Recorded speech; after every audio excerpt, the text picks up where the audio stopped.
Si tu comprends les forces qui régissent le fonctionnement de l'élévation, toi aussi tu seras élevé. Et je veux te faire savoir que Dieu veut que chacun d'entre nous soit élevé, parce que tu peux faire avancer le royaume de Dieu à la mesure de ton élévation. Si tu es faible et que tu es en bas, le royaume de Dieu en toi sera en bas. Et si tu es élevé, tu élèveras aussi le royaume de Dieu. En fait, l'ampleur avec laquelle tu glorifies Dieu est d'abord une fonction de ton cœur, puis une fonction de ton élévation. Deux personnes peuvent aimer Dieu sincèrement de tout leur cœur, elles peuvent le révérer sincèrement de tout leur cœur et elles peuvent le louer sincèrement. Mais l'étendue et l'impact de la gloire qu'elles donnent à Dieu ne dépendent pas seulement de la qualité de leur cœur, mais aussi de l'ampleur de leur élévation. Quand deux personnes glorifient Dieu, l'impact et les implications ne sont pas les mêmes. Bien sûr, Dieu appréciera les deux en fonction de leur sincérité, mais l'impact de leur louange à Dieu sera différent selon leur stature dans le royaume. Il y a des gens qui glorifieront Dieu et Dieu l'appréciera et ce sera discret. Et il y a d'autres personnes qui glorifieront Dieu et cela impactera une nation à cause de l'ampleur de leur élévation. Et ainsi, dans leur glorification de Dieu, beaucoup d'autres glorifieront Dieu. Chacun d'entre nous ici fait avancer le royaume de Dieu. Donc ce soir, je veux avancer 6 facteurs responsables, 6 principes de l'élévation dans le royaume. Numéro 1, la posture du cœur. Quand Samuel est entré dans la maison de Jessé, il a fait une déclaration. Jessé a amené Eliab, son premier fils. Ah, le gars avait de la prestance. Tu sais, il y a des gens qui ressemblent à des rois. Quand tu les vois, tu dis « Mon Dieu ». Je suis allé prêcher en Afrique du Sud récemment et je ne crache pas sur personne, ce n'est pas une marque physique. Bref, un homme s'est tenu avec sa femme. Quand je les ai vus, je les ai admirés. Quand on les a amenés pour me saluer, ils ont dit « c'est une star de cinéma ». J'ai dit « pas étonnant ». Si tu vois l'élégance, vois, il y a des gens qui, quand ils arrivent autour de toi, tu te coordonnes. Même le prophète a vu ça quand il a vu Eliab.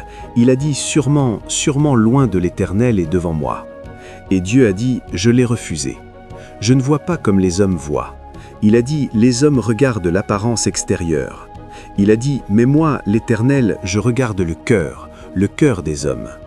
Ce qui fait que les hommes s'élèvent dans ce royaume, c'est la qualité de leur cœur. Si ton cœur est mauvais, monsieur, tu n'es pas candidat à l'élévation. 1 Samuel 16, 6, il a regardé un homme de prestance, bâti pour la gloire, mais le cœur était mauvais. J'espère que tu sais que Dieu n'a pas dit « je ne l'ai pas choisi ». Dieu a dit « je l'ai refusé ». Probablement c'était celui que Dieu voulait, mais quelque chose s'est mal passé avec son cœur. Quelque part en chemin, je suis meilleur que tout le monde. Ce que je porte, personne n'est comme moi. Et puis il a sombré. Regardez la Bible, 1 Samuel 16. Samuel est venu avec la corne d'huile. Il était presque aussi cirque d'oindre Eliab. Mais Dieu a dit « je l'ai refusé ». Ça veut dire qu'il faisait partie de ceux choisis, mais il a été refusé. Je l'ai rejeté, mais je l'ai refusé. Et Dieu nous a dit pourquoi il a été refusé. Je ne regarde pas l'apparence extérieure, je regarde le cœur. Et il arriva quand ils furent venus, qu'il regarda Eliab et dit « sûrement loin de l'Éternel et devant lui ». Et voici la réponse de Dieu. Mais l'Éternel dit à Samuel, ne regarde pas son apparence, ne regarde pas la hauteur de sa stature, ne regarde pas cela, car je l'ai refusé. Apparence correcte, stature correcte, cœur mauvais. Le cœur était plus important que l'apparence. Tu vois certains, ils ont toute la gloire physique, mais le cœur est mauvais. Je l'ai refusé. Car l'Éternel ne voit pas comme l'homme voit, car l'homme regarde l'apparence extérieure, mais l'Éternel regarde le cœur. Donc, si le cœur de ce gars avait été bon, probablement Jésus aurait été roi dans l'ordre d'Eliab. Mais malheureusement, le cœur était mauvais. Vois, l'une des prières que tu dois apprendre à prier, c'est « Dieu, aide mon cœur ». Il dit « Moi, l'Éternel, je sonde le cœur ». Jérémie 17, 10 « Je sonde les reins pour donner à chaque homme selon sa voie, selon le fruit de ses actions ». Dieu ne donne pas aux hommes en fonction de leur apparence, il donne aux hommes en fonction de leur cœur. Moi, l'Éternel, je sonde le cœur. C'est Jérémie 17, 10 ou 11, sort l'Écriture. Si ton cœur est mauvais, tu ne peux pas être élevé. J'ai vu des gens qui ont jeûné, et plus ils jeûnaient, plus ils sombraient. J'ai vu des gens qui ont prié, mais ils sombraient plus ils priaient, parce que quelque chose n'allait pas avec le cœur. Et je vais te montrer certaines des choses critiques qui sont mauvaises dans le cœur. Psaume 24, tu lis à partir du verset 3, tu verras ce qui est mauvais dans le cœur de beaucoup. Il dit « Qui montera à la montagne de l'Éternel? Qui se tiendra dans son lieu saint? Ce sont qui, les hommes que Dieu laisse dans son royaume? Regarde-les. Celui qui a les mains pures et le cœur pur. Vois, il y a des gens qui ne sont pas sincères. Ils ne sont pas sincères. Ils viennent avec trop de bagages. Tu le trouves qui sourit avec toi, à l'intérieur, il veut que tu sois détruit. Et puis quand il parle de quelqu'un, il lâche un commentaire comme ça qui semble inoffensif, mais ce commentaire a discrédité cette personne. C'est ce qu'ils font en maître. Ils s'assiedent juste là où ils décident du sort des gens et ils sèment continuellement des graines de discorde, des commentaires négatifs. Et quand ils te voient, ils t'embrassent, t'appellent ton frère, t'appellent ta sœur. Mais c'était eux qui t'ont discrédité. Non parce qu'ils avaient des raisons valables, mais il y a quelque chose en eux qui ne leur permet pas de laisser quelqu'un d'autre avancer. Les mains ne sont pas pures. Numéro 2, qui est cette personne? Celui qui n'a pas levé son âme à la vanité, l'orgueil. Il n'y a rien de mal à être le chef, mais quand tu penses que tu es le seul chef et quand tu penses que ta propre tête est meilleure que toutes les autres, tu as un problème. Tu trouveras certains qui ne voient jamais rien de bon chez quelqu'un d'autre. N'importe ce que tu fais, ils trouvent une faute. Et chaque fois qu'ils donnent le bon exemple, ils sont la posture. Orgueil, ce sont ces gens que Dieu résiste. Et il dit numéro 4, ils n'ont pas juré faussement. Des gens traîtres. Donc, quand tu trouves des gens qui compromettent, tu trouves des gens qui n'ont pas d'intention pure, tu trouves des gens qui sont orgueilleux, et tu trouves des gens qui sont décepteurs, ils ne pourront jamais s'élever. Momentanément, cela aura l'air comme si tu allais quelque part. Donne-toi du temps. Tu verras que ton voyage, n'importe à quelle vitesse, est un rond-point. Tu reviendras là où tu as commencé. Je t'ai enseigné avant, si tu es dans la mauvaise direction, la vitesse n'est pas un avantage. Donc, la première qualité que Dieu considère pour élever les âmes, c'est le cœur. Prie, prie et prie pour que Dieu aide ton cœur. Si tu trouves de l'orgueil là, apporte-le à l'autel. Si tu trouves de la tromperie, apporte-la à l'autel. Si tu trouves une facilité à compromettre, tes mains ne sont pas pures, c'est un état de cœur. Apporte-le à l'autel, car Dieu ne prendra pas le risque de t'élever. Si tu compromets facilement, ça veut dire que tes mains ne peuvent pas être pures. Si tes motifs ne sont pas bons, ça veut dire que ton cœur n'est pas pur. Si tu es plein d'orgueil, ça veut dire que ton cœur n'est pas bon pour l'élévation. Et si tu es quelqu'un qui est traître et décepteur, tu es déjà condamné. C'est le problème de beaucoup de croyants. Pourquoi ? La prière, le jeûne, l'évangélisation, le sacrifice ont l'air comme si on versait de l'eau dans un bassin. Dieu ne peut pas les laisser, car chaque fois que Dieu les regarde, avant de voir leurs actions, il voit leur cœur. Et leur cœur rend impossible qu'ils voient leurs actions. La Bible a parlé d'Osias. Il a dit « Ils ont servi l'Éternel et ont fait tout ce qui était droit aux yeux de Dieu. » Il a dit « Mais pas avec un cœur parfait. » Donc un homme peut faire la bonne chose, mais avec le mauvais cœur. Le mauvais cœur surpassera la bonne action et cet homme ne sera pas élevé. Donc quand tu trouves que Dieu élève des gens, et élève des gens sincèrement, où il n'y a pas de manipulation, pas de truc, vérifie le cœur. C'était la raison. C'est ma crainte pour les gens doués. Ils sont tellement orgueilleux. Et c'est pourquoi beaucoup de fois Dieu soumet les gens doués à un processus. Ils te diront « Je suis trop qualifié pour où je suis maintenant. » Pourquoi ? Ils ont prié. 3 personnes ont témoigné qu'une tumeur les a quittés. Pourquoi ? Ils avaient de l'éloquence. Ils parlaient et les gens se levaient et disaient « Waouh, comment sais-tu ces choses ?» La posture suivante change, le mouvement change. À l'époque où nous prions, les gens avaient des postures. Quand tu venais à la maison de prière, il y en avait qui marchaient comme ça. Ils ne sont pas dans l'esprit, donc ils te rappellent qu'ils sont des hommes spirituels. Et il y en avait d'autres qui venaient comme ça. Il y en avait d'autres, quand tu pries, ils seront juste au fond à faire comme ça. Ça veut dire que la prière sérieuse n'a pas encore commencé. Les enfants répètent encore. Puis tu les vois faire comme ça. Ils porteront leur téléphone, taperont des choses. Puis quand on leur donne le micro, maintenant Dieu est sur le point de commencer à travailler. Ils poseront le téléphone, prendront un mouchoir, ils feront d'abord le tour et te diront « La plupart d'entre vous ne savez pas pourquoi vous êtes ici. Vous plaisantez encore avec votre vie. » Ils parlent comme s'ils avaient écrit le destin des hommes. Puis, ils iront d'abord s'accroupir quelque part pendant 30 minutes. Ils ne se lèveront pas.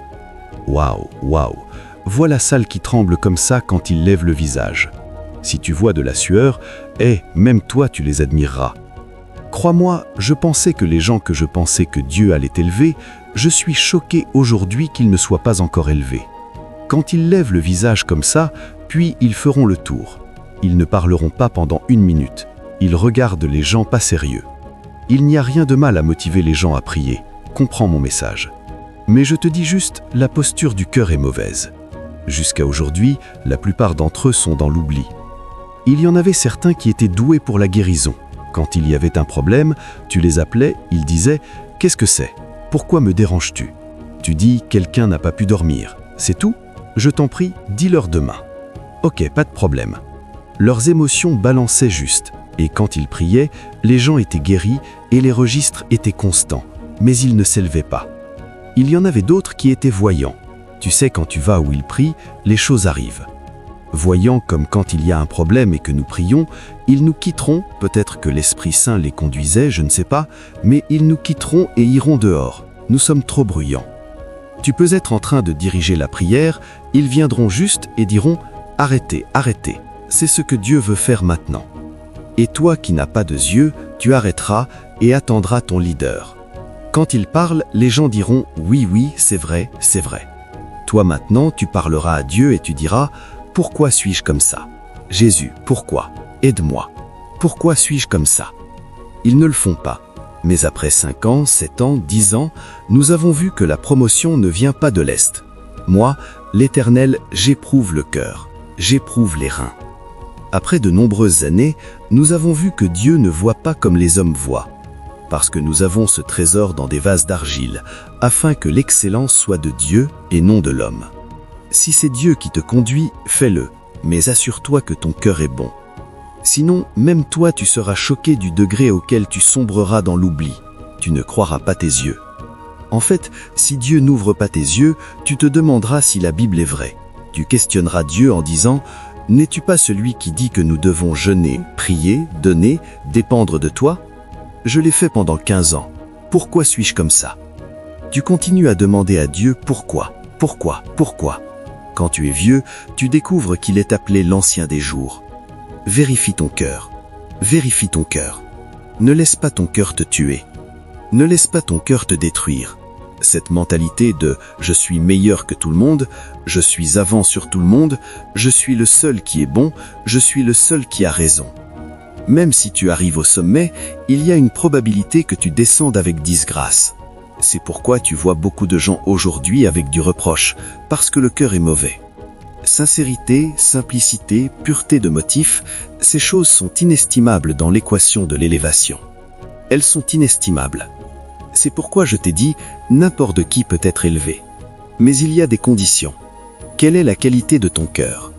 Numéro 2, tu entendras certains quand ils chantent, cela à dire qu'au moment où ils ouvrent la voix, les anges ont commencé à marcher partout. Char de poule partout sur ton corps, tu commenceras même à voir des visions, et tu te demanderas ce qui se passe. Le cœur, le cœur, le cœur. Un de nos amis l'autre fois a pointé quelqu'un d'autre. J'ai dit, si ce qui fait ça est comme ça, alors je gaspille ma vie, parce que je peux faire 10 fois ça. Ok, va le faire. Même si tu peux, alors tu comprends que ce n'est pas le don qui t'a élevé. Tu comprends que ce n'est pas la capacité qui t'a élevé.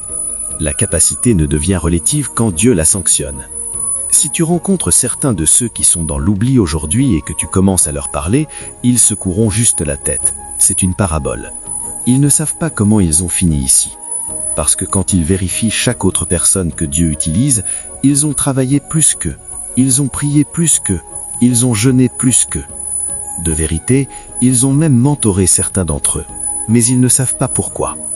Je te dis pourquoi aujourd'hui. Le cœur est mauvais. Numéro 2, quels sont les facteurs ou les précurseurs qui provoquent l'élévation ? Les vertus. Il y a certaines dispositions de caractère que si tu ne les as pas pour ton propre bien, Dieu ne t'élèvera pas. Tandis que le cœur est un facteur dans le domaine de Dieu, la vertu est un facteur dans ton domaine. Si tu n'as pas certaines vertus pour ton propre bien, Dieu ne t'élèvera pas. Tu sais ce que Paul a dit à Timothée? Il a dit « N'impose pas les mains trop vite à un novice ». Il a dit « De peur qu'étant enflé d'orgueil, il ne tombe dans la condamnation du diable ». Ça veut dire qu'il n'a pas le caractère pour gérer les réalités au sommet. Donc, quand Dieu veut élever les hommes, il les fait passer par un processus. C'est pourquoi nous parlons de processus, parce que n'importe quoi peut te faire monter, mais il faudra du caractère pour rester en haut. Et c'est plus dur de rester en haut que de monter. Donc, ce que Dieu fait, c'est qu'il te fortifie avec du caractère et de la vertu, afin que tu n'apparaisses pas comme une étoile filante et que tu disparaisses du jour au lendemain. Il y en a beaucoup qui ont brillé pendant 10 ans, pendant 5 ans, pendant 3 ans, et ils sont disparus comme s'ils n'avaient jamais existé. Non parce que l'assignation est finie, mais il manquait de caractère et de force pour rester au sommet. Donc, quand Dieu élève les hommes, l'une des choses qu'il considère pour le bien de l'homme, c'est que la vertu doit être gardée. Il te fera passer par un processus, parfois pendant 10 ans, juste pour installer une vertu. Et tu sais que ces vertus ont de différents poids pour différents appels. Par exemple, si tu es prophète, la vertu de sincérité. Dieu peut former un prophète pendant 10 ans juste pour gérer la sincérité, parce que le gars coule par inspiration. Il peut dire n'importe quoi, et tout ce qu'il dit te stupéfiera. Ils sont les plus faciles à marchander, les dons spirituels. Si tu es enseignant, Dieu peut prendre 10 ans pour t'enseigner la discipline et l'attention, parce que tu dois t'asseoir pour chercher. Toutes les vertus sont importantes, mais les appels mettent plus de poids sur certaines vertus. Donc, quand Dieu veut élever un homme, il ne négligera jamais le processus. Ceux d'entre nous qui cherchent le raccourci, s'il s'agit de s'élever, il n'y a pas de raccourci. Dieu est celui qui détermine les saisons de ton élévation, mais avant que ces saisons arrivent, il t'aura fait passer par un processus. Et le but du processus, c'est d'installer des vertus en toi afin que quand tu t'élèves, tu ne descendes pas dans la honte. Dieu veut que tu finisses fort. Maintenant, laisse-moi te montrer quelques vertus qui sont hautement essentielles dans l'équation de l'élévation. Numéro 1, l'humilité. Je sais que je l'ai déjà mentionné, mais je dois l'amener et zoomer dessus pour que tu vois son importance. 1 Pierre 5, 6 « Humiliez-vous donc sous la puissante main de Dieu, afin qu'il vous élève au temps convenable. » Dans Jacques 4, 7, il a dit « Quand un homme est orgueilleux, ce n'est pas Satan qui le combat. En fait, Satan essaie d'élever les hommes orgueilleux afin de faire un désastre de leur manifestation. Donc il a dit « Quand un homme est orgueilleux, c'est Dieu qui lui résiste. » Jacques 4, 7, « Dieu résiste aux orgueilleux, mais il donne une plus grande grâce aux humbles. » Donc quand tu veux t'élever, une vertu que tu ne peux jamais négliger, c'est la vertu de l'humilité. Va vérifier David, tu verras la différence entre David et Saül. Quand Saül s'est mal comporté devant Samuel, Samuel voulait partir. Saül ne se souciait pas que Dieu soit en colère. Il ne se souciait pas que Dieu soit fâché. Qu'est-ce qui préoccupait Saül? Ne me quitte pas devant ces anciens, les gens voient, respecte-moi devant eux. Tu risques d'être rejeté par Dieu. Tu t'intéresses à ce que les gens pensent. Et quand Samuel s'est retourné, Saül l'a saisi et a déchiré son vêtement. Et Samuel a dit, « C'est comme ça que le royaume a été arraché de ta main. Aujourd'hui, l'Éternel t'a rejeté. » Samuel a pleuré pour Saül toute la nuit. Dieu a refusé. Mais regarde David. Quand David a entendu que Dieu était en colère contre lui, David a déchiré son vêtement, est tombé par terre, a versé des cendres sur sa tête, et il ne s'est pas soucié de ce que les gens pensaient. Et Dieu appelle David la prunelle de ses yeux. Oublie toute cette mentalité d'emballage qui vient de l'Occident.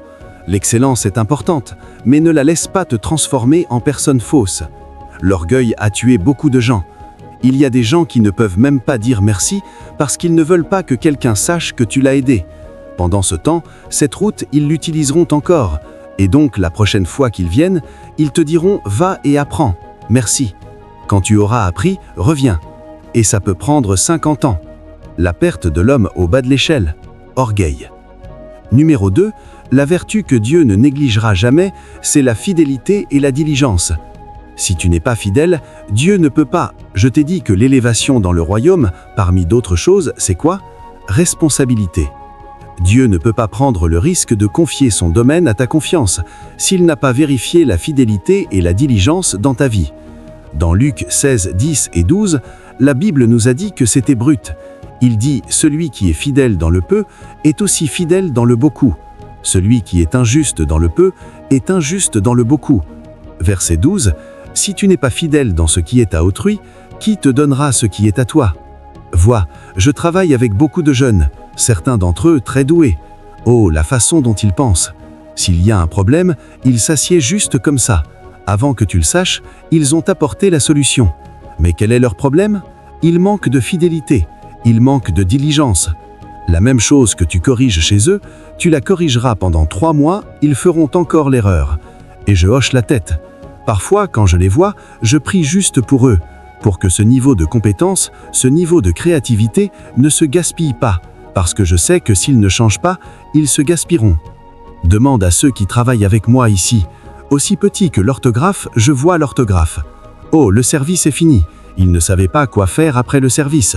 Moi qui ai prêché, j'ai attiré leur attention là-dessus, comme des choses très petites. L'autre jour, je les ai assis. J'ai dit, vous faites un fragment de cette responsabilité, je la dirige. Est-ce que ça ne t'étonne pas que je vienne te corriger? Imagine que la responsabilité est 10. Tu fais 1. Je contrôle les 10.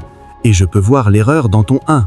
Comment alors peux-tu arriver à un niveau où Dieu te mettra en charge de 10? Petite chose que tu veux aller direct. Il reste 2 secondes pour aller direct. Et la personne lutte pour savoir si le micro fonctionne. Et je te regarde. Est-ce qu'on ne t'a pas dit il y a 2 minutes que tu allais aller direct? Et tu dis, ok, peut-être que c'est un oubli. La semaine prochaine, la même chose arrive. L'autre semaine, la même chose arrive. Et puis tu les vois courir partout. Quel est le problème? Ils n'ont pas chargé le micro audio. Et tu savais depuis la semaine dernière que nous allons aller direct aujourd'hui à 7 heures. Et je hoche la tête. Pendant ce temps, c'est une personne habile, c'est une personne créative. Quelqu'un monte une vidéo, la télécharge, et tu vois une erreur. Au moment où tu cliques sur la vidéo, 5 secondes dans la vidéo, l'erreur est flagrante. Et tu te demandes, n'as-tu pas écouté avant de télécharger? C'est une vidéo de 5 minutes. Il était trop occupé pour l'écouter. Et tu feras cette correction pendant 10 mois. Est-ce un homme que Dieu donnera à une nation? Si tu n'es pas fidèle, si tu n'es pas diligent, tue-toi avec la prière, tu ne t'élèveras pas. Ce n'est pas une prophétie, c'est une loi du royaume spirituel. Il dit « un homme fidèle dans le peu est l'homme qui sera fidèle dans le beaucoup ». Dans Proverbe 22, 29, il dit « vois-tu un homme diligent dans son travail, il se tiendra devant les rois, il ne se tiendra pas devant des hommes obscurs ». Si tu veux que Dieu t'élève, va et vérifie ton travail, le petit travail sous ta responsabilité. Va le vérifier et trouve les erreurs dedans. C'est pourquoi tu ne t'élèveras pas. Le jour où tu deviens diligent et fidèle dans le peu que tu as, tu t'es déjà approuvé pour le niveau suivant. Numéro 3, la vertu qui ne sera jamais compromise dans la question de l'élévation, c'est l'obéissance. Obéissance. Il y a des gens, dès que ça devient une instruction, ça devient difficile. C'est quelque chose qu'ils auraient fait 10 fois, mais dès que tu dis « fais-le », il y a un problème. Pourquoi dois-je être celui-là? Pourquoi est-ce toujours moi? Qui es-tu pour me dire? Ils ont 1001 raisons pourquoi ils ne le feront pas. Et quand on les force à le faire, ils ne le feront pas bien, comme une déclaration qu'ils n'étaient pas contents. Et ils pensent qu'ils font une déclaration à quelqu'un, ton avenir te répondra. Je te dis, ce sont des secrets simples, mais ce sont les choses qui séparent les hommes en catégories, et malheureusement, certains l'apprennent à un âge avancé. Ésaïe 1, 19, « Si vous êtes disposés et obéissants, vous mangerez les bonnes choses du pays. Si vous êtes disposés et obéissants, vous ne vous élèverez pas. » J'enseigne aux gens.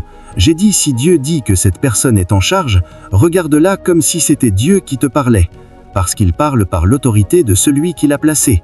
Il y a des gens qui ne serviront jamais parce qui a donné l'instruction. La question que tu te poses, se sont-ils placés eux-mêmes?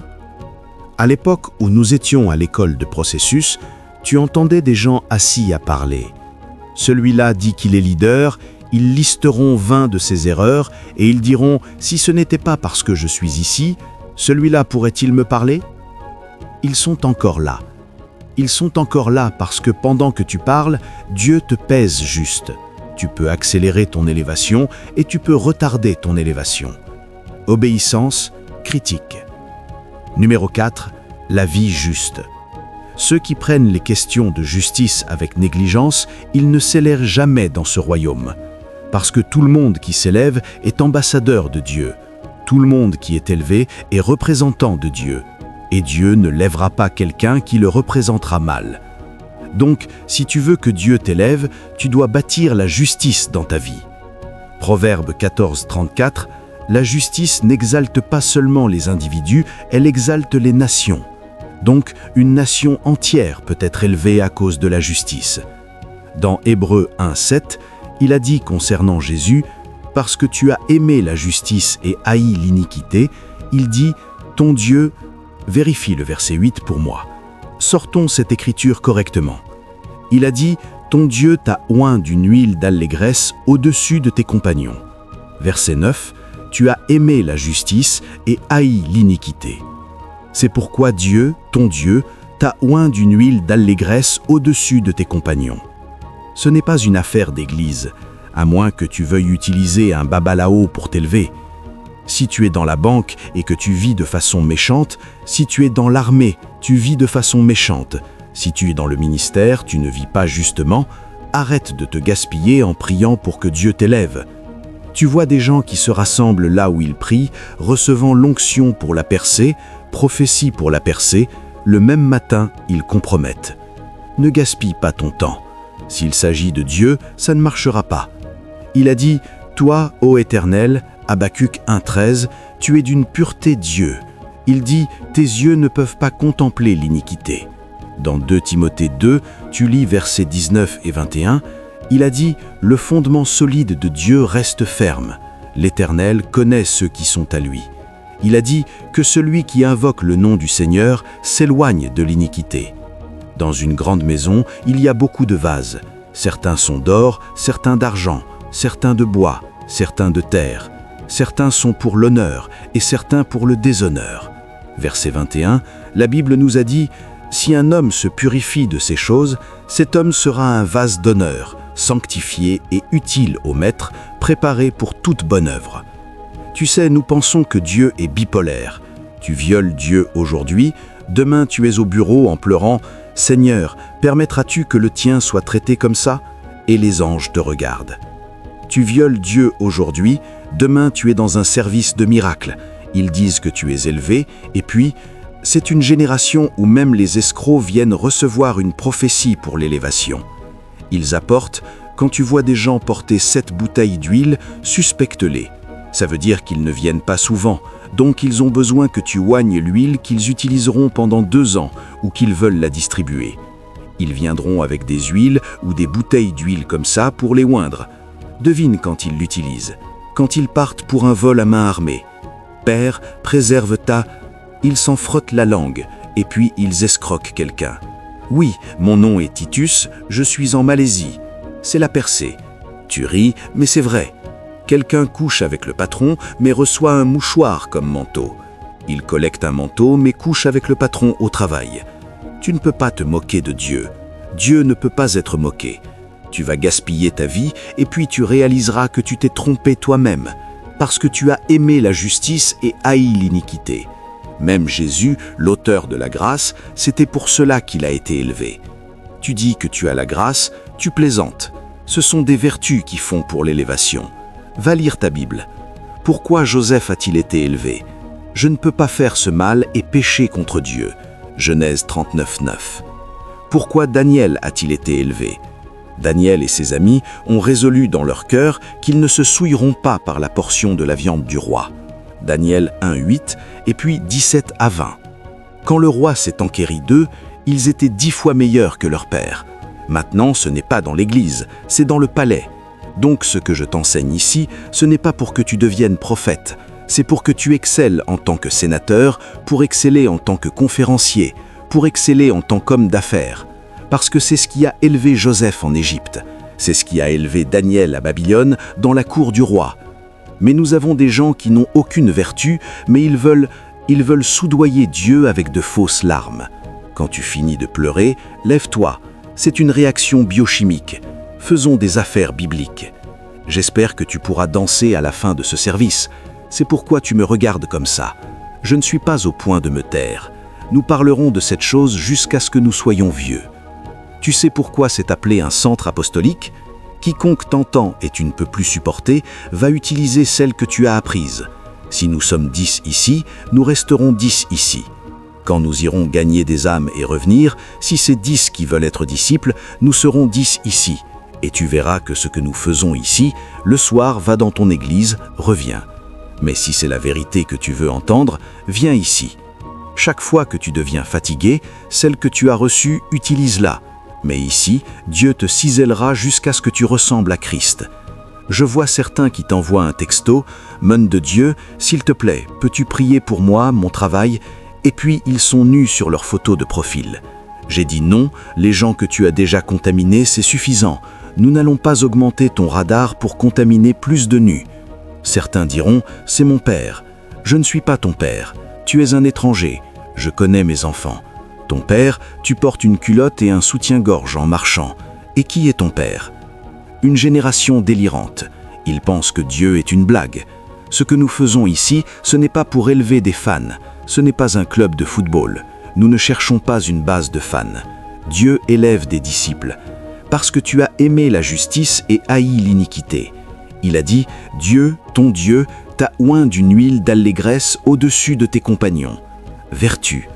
Numéro 5, l'amour. Jean 21, versets 15 à 17. Jésus était au point de faire de Pierre le leader de l'Église, et voici la question que Jésus lui a posée. Simon, fils de Jonas, m'aimes-tu plus que ceux-ci ? Et il a dit, Seigneur, tu sais, Dieu lui a demandé encore. Simon, fils de Jonas, m'aimes-tu plus que ceux-ci ? Seigneur, tu sais, je t'aime. 2 fois, garde mes agneaux. La 3e fois, Simon, fils de Jonas, si ce n'est pas important, pourquoi Jésus poserait-il 3 fois la même question au même endroit ? Quand il a répondu la 3e fois, Jésus a dit, garde mes brebis. Garde mes agneaux, garde mes brebis. Tu sais pourquoi tu ne changeras pas d'avis ? C'est parce que tu aimes Jésus. Il y a des gens qui n'aiment pas Jésus. Ils pensent que c'est une carrière, donc ils sont les plus qualifiés. C'est pourquoi ils sont assistants pasteurs. Ils pensent que c'est un Britain's Got Talent. Ils sont les plus doués, donc ils les ont chassés. C'est pourquoi ils se tiennent ici, et donc dès qu'ils sont offensés, ils partent. Et ils partent en pensant que tu as raté quelque chose. Tu sais ce que la Bible a dit ? Ils n'étaient pas des nôtres, c'est pourquoi ils sont partis. Parce que s'ils étaient des nôtres, ils ne seraient pas partis. Si tu te tiens ici pour servir, ce n'est pas parce que moi. Numéro 1, parce que le Saint-Esprit t'a conduit ici.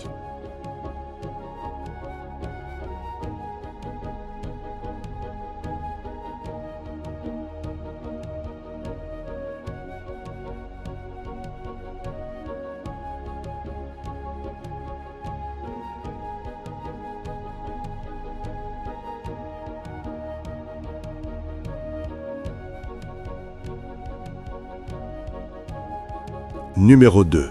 Parce que tu aimes Jésus. Et si c'est la raison, il n'y a rien que quiconque, y compris moi, puisse faire pour te faire partir. Est-ce que je t'ai appelé pour venir ici ? Est-ce que je te connaissais ? Est-ce que je suis allé chez toi ? Non.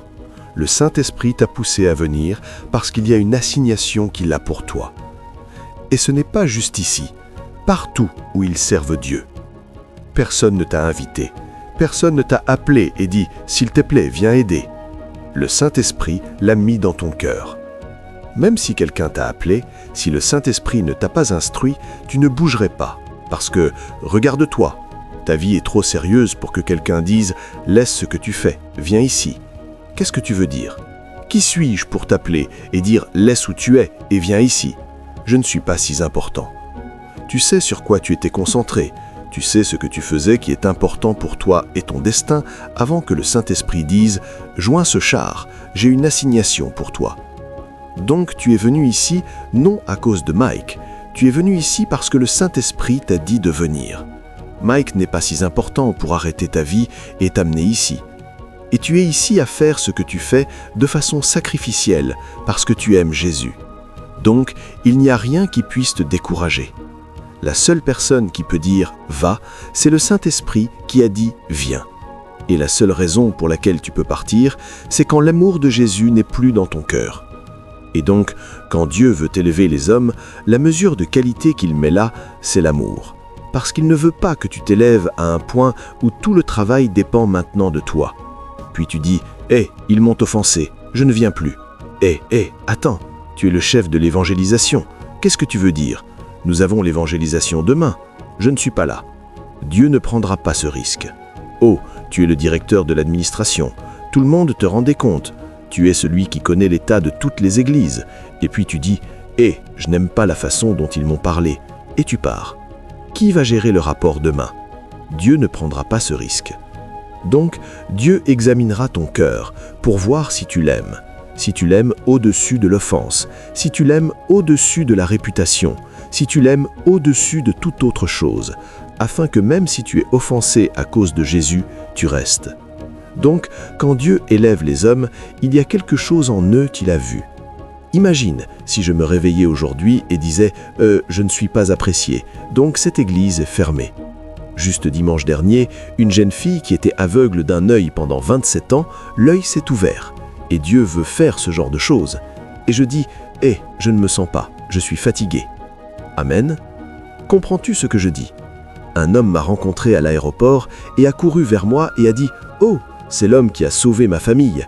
Ma femme a entendu ton message sur le mariage et depuis ce jour, la paix est venue dans notre maison. » Imagine, le jour où j'étais censé prêcher ce message, je me suis levé et ai dit « Je suis fatigué ».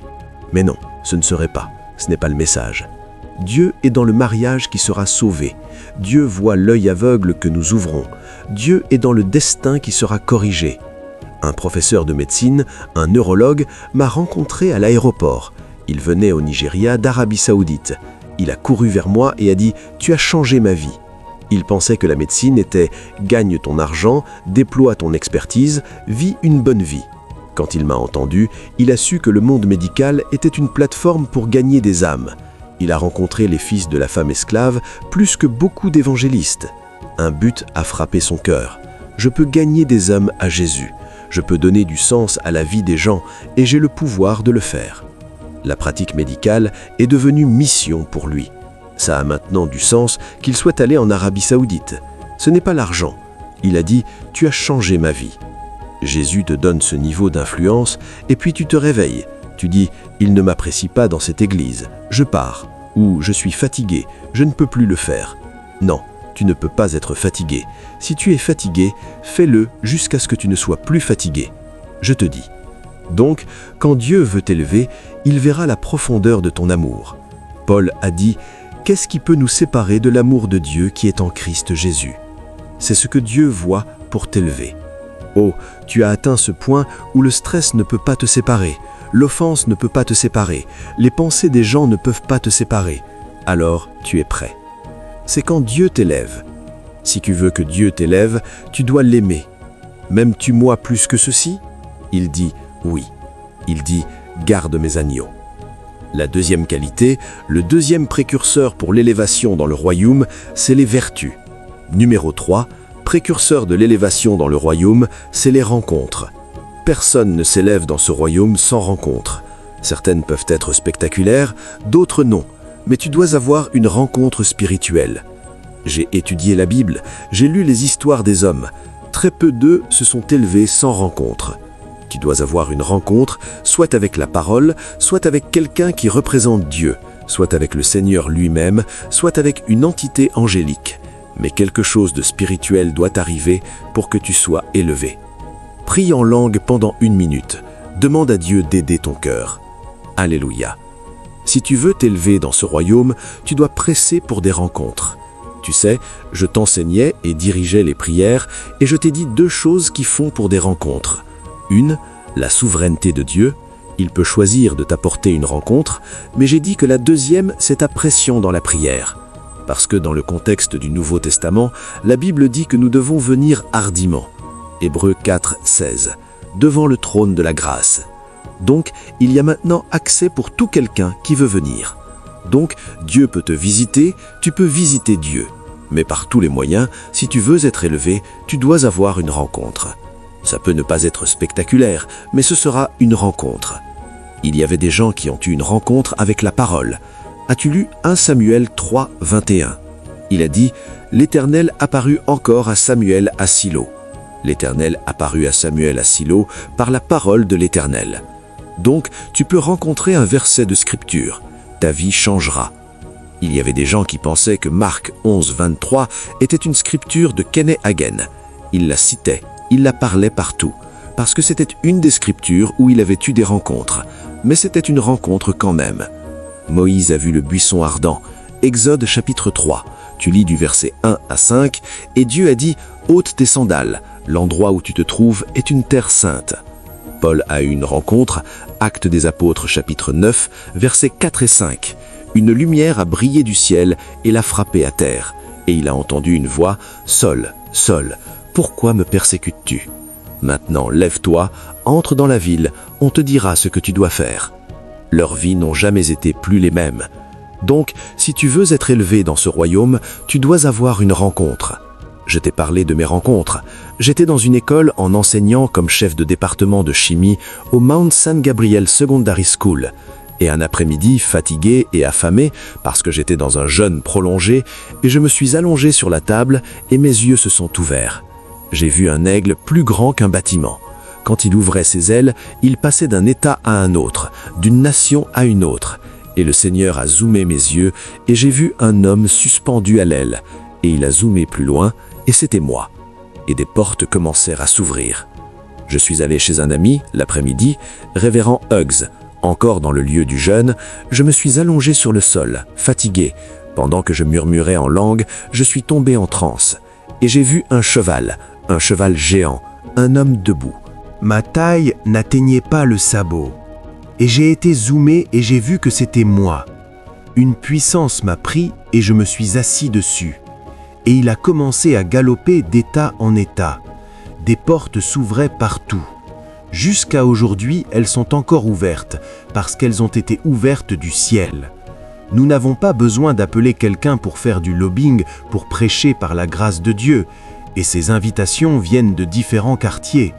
Et puis, quand nous demandons des visas par les miséricordes de Dieu, nous les obtenons parce que les nations se sont ouvertes. Je voyage sans dépenser un kopek. Je ne sais pas combien coûte un billet d'avion, je ne sais pas. Ils viennent juste. Pasteur Sonny, quelqu'un a un travail pour curer mes invitations. Il les cure selon les critères que nous avons, sélectionne celles auxquelles nous devons assister. Mon travail, tu vas au Kenyo vendredi. D'accord, c'est bien. Je m'habille, je vais m'allonger en classe affaires, je dors jusqu'à ce que j'arrive. Je prie en langue là, j'étudie en vol. Je finis de prêcher, je retourne dans l'avion, je rentre chez moi. Pas un kopek. Je ne suis pas, personne n'appelle quelqu'un et, s'il te plaît, aide-moi avec le billet d'avion. Rencontre, assure-toi que ça n'arrive pas. Si tu as des rencontres, tu t'élèveras. Maintenant, quelle est la bonne nouvelle ? Tu peux presser pour ça. Si tu choisis de le faire, tu peux presser. Et je t'ai montré certains des précurseurs pour les rencontres pendant la prière. 1. La faim. Quand tu arrives à un point où tu deviens fatigué de ton état actuel, dans Genèse 27, verset 40, il a dit « Quand tu deviens agité, tu briseras son joug de ton épaule ». Vois, certains d'entre nous n'ont pas eu de rencontre qui change le destin parce que nous sommes encore à l'aise. Il y a encore quelqu'un que tu appelles chaque mois qui t'envoie 30 000. C'est pourquoi tu es somnolent. Quand j'ai vérifié ma vie et qu'il n'y avait pas de sortie, oh mon Dieu, j'ai fait des choses terribles dans l'esprit. Cette veille de prière que nous faisons maintenant pendant 48 heures accable certaines personnes. Je la faisais 2 semaines. 2 semaines. Quand je sentais que le feu baissait, je la faisais pendant 2 semaines. Et je la faisais avec le Nouveau Testament. Je lisais des livres tous les jours. Livre du Nouveau Testament.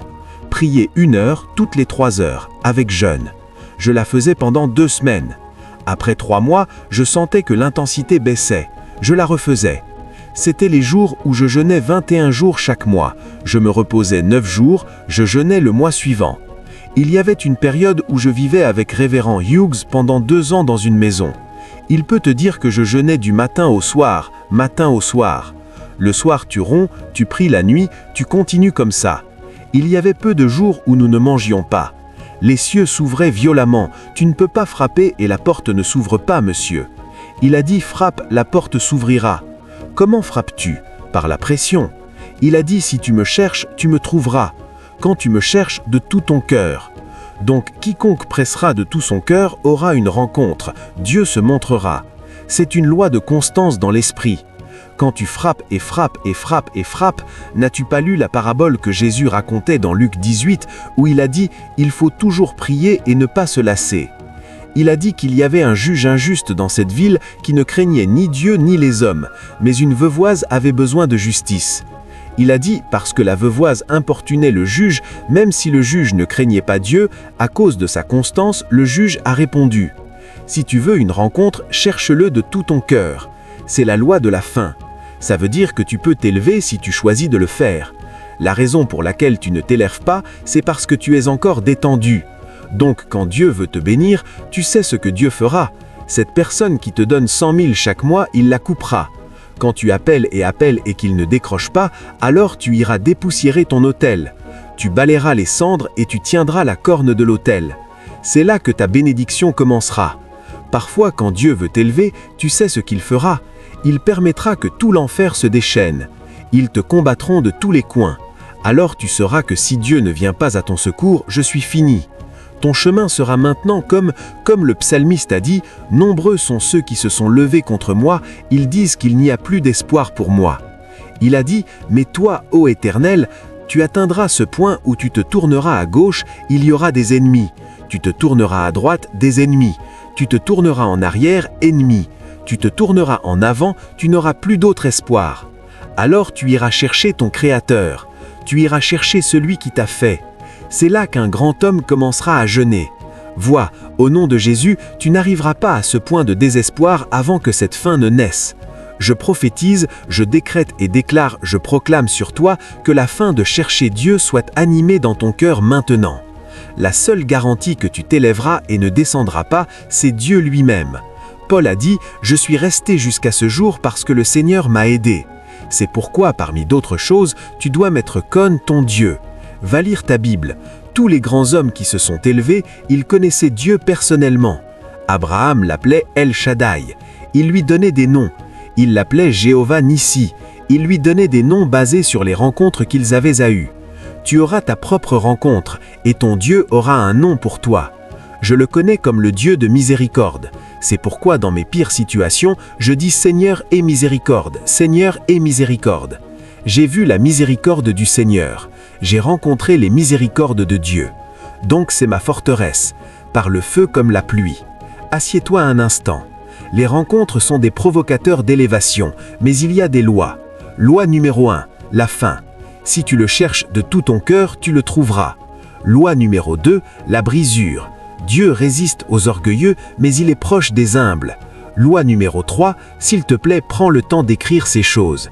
Elles changeront ta vie. Oh, je sais ce que je t'enseigne. Rencontre, rencontre, rencontre.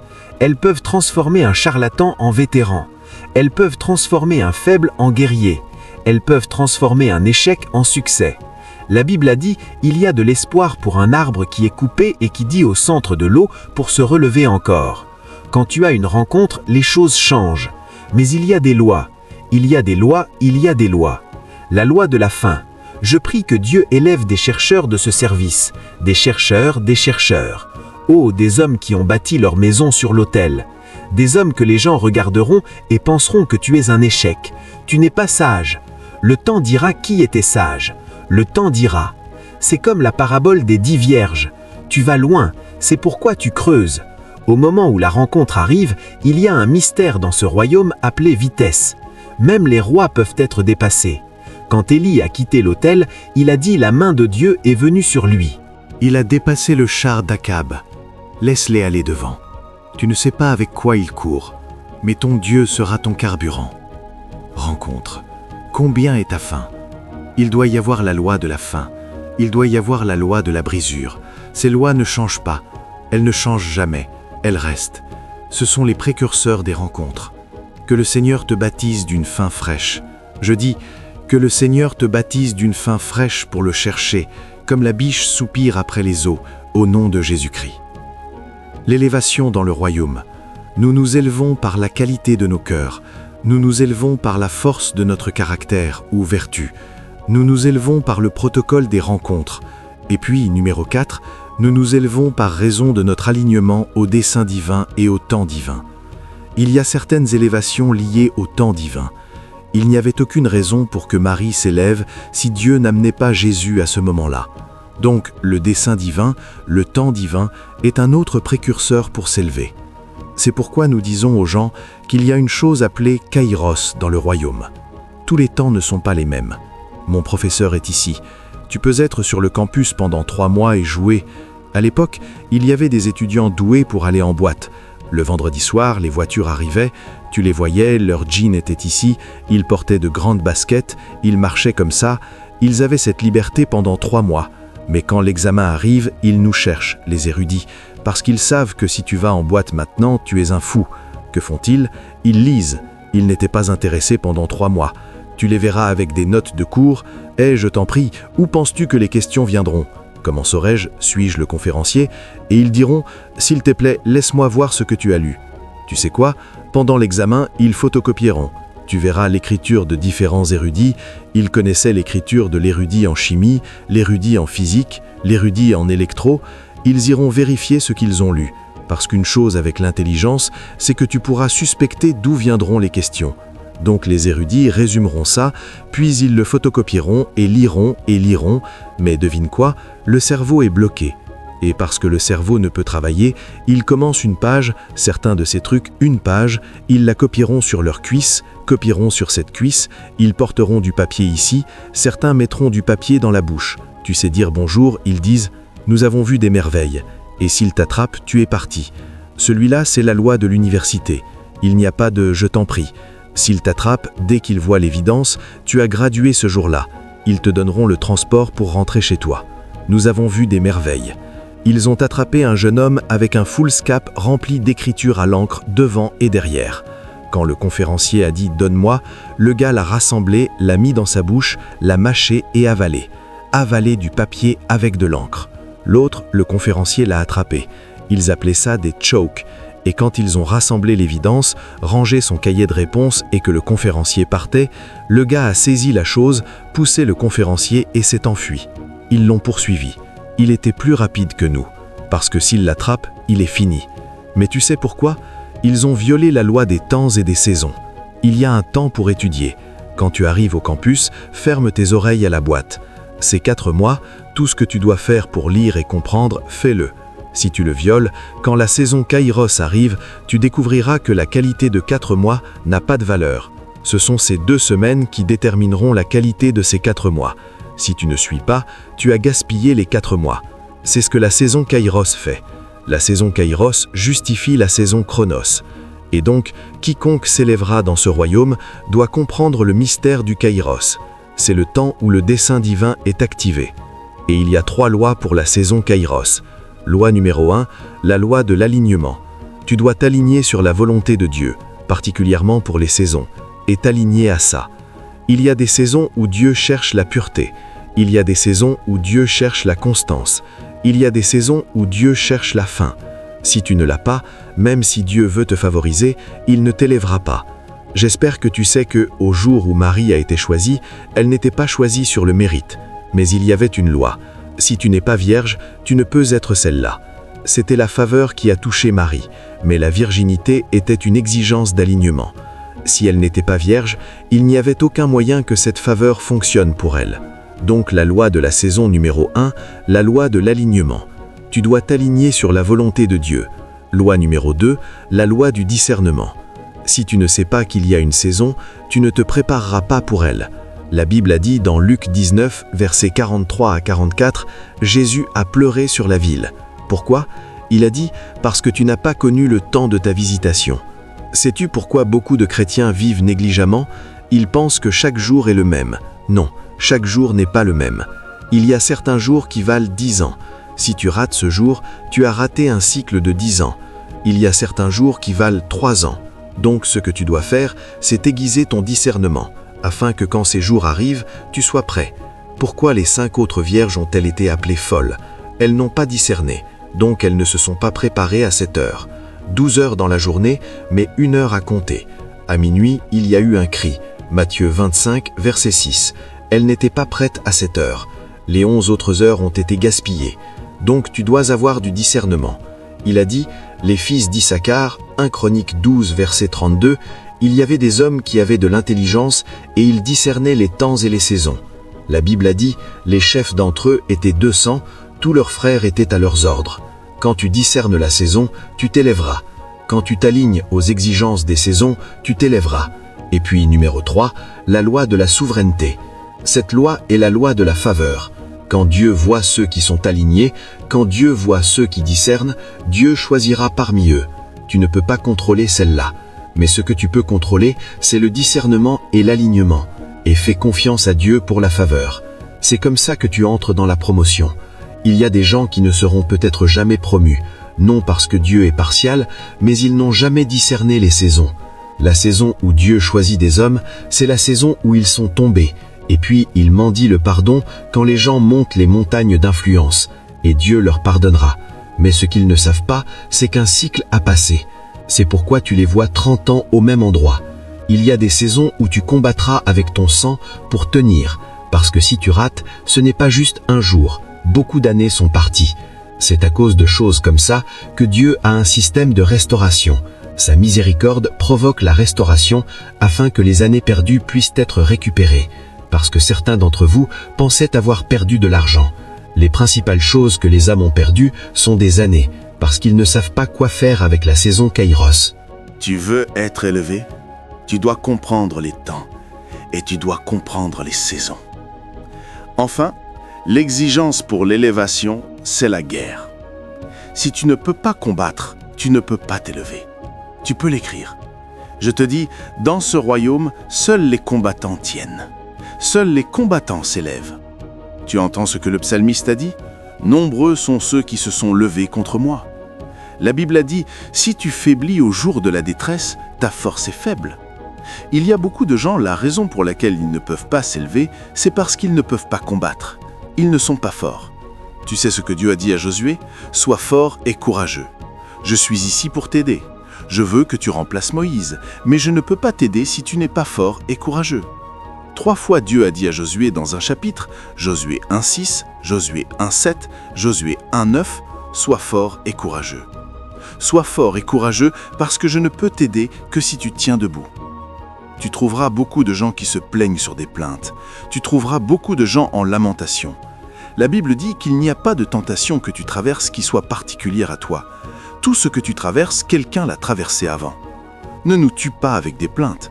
Trouve ce qu'ils ont fait et fais-le. N'as-tu pas été là avant? Tu veux aider quelqu'un, quelqu'un est tombé. Tu essayes de le porter et il te laisse tout son poids sur toi. Oh, aide-toi toi-même. Quoi suis-je une grue? Tu es tombé, j'essaye de t'aider. Toi-même maintenant. Tu les verras comme ça. C'est là que tu vois les gens, vous n'êtes pas sérieux. Quand vous êtes prêts, vous verrez. Tu as besoin de force. Dès que tu commences à t'élever, les batailles commencent. Les seules personnes qui ne combattent pas sont les morts. Si tu veux t'élever, tu combattras. Non, parce que Satan n'a pas assez de ressources. Tu sais ce qu'il fait? Il réserve ses ressources pour ceux qui vont quelque part. Si tu es déjà en train de gaspiller, ils te laisseront. Mais dès que tu commences à t'élever, les batailles commenceront. C'est pourquoi tu as besoin de force. Tu as besoin de force. S'élever s'appelle monter. Même le territoire te résistera. Tout avion qui vole, va près et regarde le moteur. Tu sauras que c'est une guerre pour s'élever, parce que cet avion doit vaincre la gravité de la Terre. Il doit atteindre la vitesse de libération pour sortir du domaine terrestre. Donc, la loi de l'aérodynamique doit être mise en place. La poussée doit être supérieure à la gravité pour que l'avion vole. Donc, si tu n'as pas d'endurance pour combattre, tu ne peux pas t'élever dans ce royaume. Ceux qui s'élèvent combattent. Et il y a 4 choses que tu combattras parmi d'autres. Numéro 1, la tentation.